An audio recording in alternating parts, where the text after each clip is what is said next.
Salam əziz şagirdlər, hər birinizi xoş gördük. Mən Gülər Orcova, FES Akademinin riyaziyyat müəllimiyəm. Bugün sizinlə birlikdə blok 3-ün funksiyanın limiti mövzusuna aid olan 5 sualın izahına baxacağıq. Lakin sualın izahına başlamazdan öncə xatırlatmaq istəyirəm ki, sizlər də bizim dərslərimizdən faydalanmaq istəyirsinizsə, ekranda gördüyünüz 077 598 38 00 menecer nömrəsi ilə əlaqə saxlaya bilərsiniz. İndi isə başlayaq suallarımızın izahına. Başlayırıq birinci sualdan. Bu birinci sualda baxın, siz x-in yerinə 1 yazsaz, məxrəcə 0-a çevrilir, surət də 0-a çevrilir və 0 bölünsün 0 qeyri-müəyyənlik olur. Bunu qeyri-müəyyənlikdən xilas etmək üçün həm surətin, həm məxrəcin ayıraraq da gəlin törəməsini tapaq. Yəni L'Hopital qaydasından istifadə edəcək. Baxın, bu surətin törəməsini tapanda olacaq 1 bölünsün 2 kök altında x. Bu 1-in törəməsi 0-dır.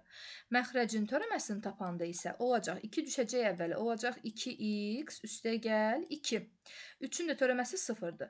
İndi gətirib yerinə 1 yaza bilərsiniz. Baxın, kök altda 1, o elə 1 deməkdir. Yəni burada 2-də 1 olacaq.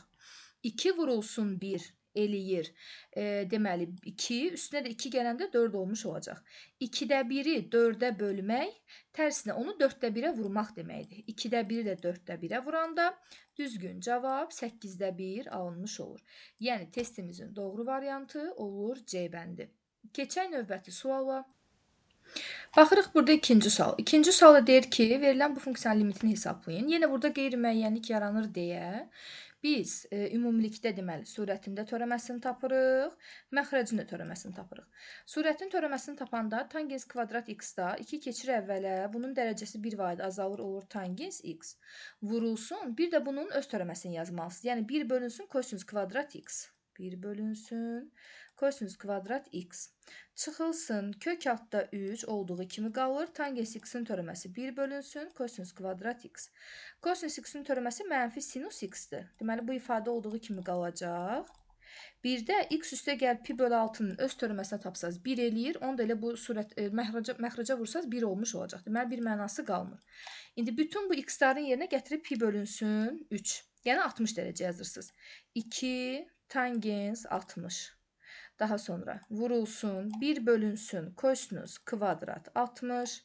Çıx kök altda 3 vurulsun, 1 bölünsün kosinus kvadrat 60 bölünsün. Deməli, mənfi sinus, burada da 60 üstə gəl 30, o da eləyir 90. Bərabərdir. Hər birinin qiymətini yazıram. 2 vurulsun.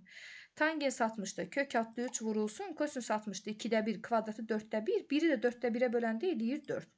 Çıxılsın, yenə 1-i 4-də 1-ə böləndə eləyir 4. Kök altda 3 vurulsun, 4 bölünsün mənfi 1. Sinus 90-da 1 alır. Yuxarısı eləyir 8 kök altda 3, çıxılsın 4 kök altda 3 bölünsün mənfi 1. Bunun da cavabı mənfi 4 kök altda 3 alınmış olur. Yəni testimizin doğru variantı olur Y bəndi. Keçək növbəti suala.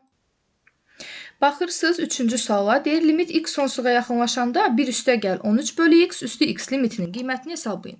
Bizim görkəmli limitlərimiz içərisində belə bir qaydamız, yəni düsturumuz var idi ki, limit x sonsuzluğa yaxınlaşdıqda 1 üstə gəl a bölünsün x, burada da bx qeyd olunubsa, bu bərabər olmalıdır. Y üstü a vurulsun b-yə. Bax, a vurulsun b-yə.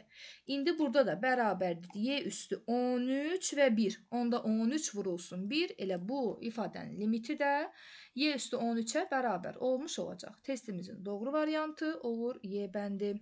Keçək növbəti suala. Baxırıq burada 4-cü sual. 4-cü sual deyir ki, limit x sonsuza yaxınlaşanda, bax, verilən bu ifadənin limitini, yəni limit qiymətini hesablayın.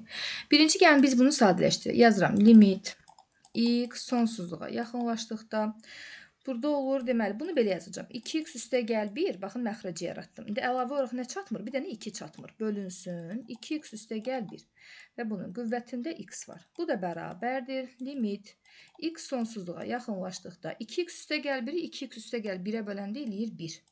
Üstə gəl 2 bölünsün 2x üstə gəl 1 yazıram. İndi bunun qüvvətində x yazmayacağım. Bax, bunun tərsini yaratmağa çalışacağım. Niyə görə mən bunun tərsini yaratmağa çalışıram? Çünki yenə görkəmli limitlərimiz içərisində belə bir qayda var ki, limit x sonsuza yaxınlaşdıqda 1 üstəgəl 1 bölünsün x üstü x. Bax görürsünüz, bununla bu bir-birinin tərsidir. Belə olduqda cavab nəyə bərabər olmuş olur? Y-yə bərabər olmuş olur. Mən də deyirəm ki, bunun tərsini burada yazım. 2x üstəgəl 1 bölünsün 2. Normalda x olmalıdır, düzdür? Burada 2-də 1 artıqdır. Bax, fikir verin. Bir dənə siz buna sadəcə çıxılsın 2-də 1 yazmalısınız. Niyəsini bir daha deyirəm. Çünki bu 2-də 1 ilə bu 2-də 1 getsə, sadəcə 2x bölünsün 2 qalmış olacaq. O da sizə x-i vermiş olacaq. Bunu da ayrı-ayrılıqda yazsaz, limit x sonsuzluğa yaxınlaşdıqda 1 üstəgəl 2 bölünsün 2x üstəgəl 1 üstü bunun tərsi 2x üstəgəl 1 bölünsün 2 vurulsun. Limit x sonsuzluğa yaxınlaşdıqda əsas yenə olduğu kimi qalır. Yəni 1 üstəgəl 2 bölünsün 2x üstəgəl 1 üstündə mənfi 2-də 1. Yəni əsasları eyni olan iki qüvvətin hasili kimi göstərdim. Bərabərdir. Görkəmli limitə görə bu eləyəcək y vurulsun. İndi bax bu hissəyə baxın. X sonsuzluğa yaxınlaşdığı üçün 2-ni böyük sonsuz böyük bir əldə böləndə bu sıfıra doğru yaxınlaşır. Yəni bu sıfır eləyir. Bu da avtomatik olacaq 1 üstə gəlsin. Baxın, 1 üstə gəlsin sıfırda, yəni o da 1 eləyir. 1 üstündə mənfi 2-də 1 yenə sizə 1 verəcək. Hansı qüvvəti olursa olsun yenə sizə 1 verəcək. Ona görə bunun da cavabı y üstü 1, yəni y-yə bərabər olmuş olacaq. Testimizin doğru variantı olur B bəndi. Keçək növbəti suala. Baxırıq 5-ci suala. Yenə x sonsuzluğa yaxınlaşanda x çıxılsın 10 bölünsün x üstü 3x. Bunları ayırın. Limit x sonsuzluğa yaxınlaşanda bölürsünüz. X x-ə bölürsünüz 1 eləyir. Bu da 10 bölünsün x olacaq. Bunun qüvvətində 3x yazanda görkəmli limitə əsasən bu mənfi 10-u 3-ə vurmalısınız. Bayaq göstərdimi? A bölünsün x üstü bx. Bax, birə-bir eyni qaydada görkəmli limitdə olacaq. Y üstü mənfi 10-da 3-ə vuranda bu da eləyəcək mənfi 30. Yəni cavab Y variantı, yox, üzr istəyirəm, C variantı C bəndi alınmış olur. Bu da oldu sonuncu sualımızın izahı. Bir daha xatırlatmaq istəyirəm ki, sizlər də bizim dərslərimizdən faydalanmaq istəyirsinizsə, bax ekranda gördüyünüz 077 598 38 00 menecer nömrəsi ilə əlaqə saxlaya bilərsiniz. Bugünkü izahımız haqqında bu qədər. Növbəti izahlarda yenidən bir daha görüşərik. Sağ olun, hələlik.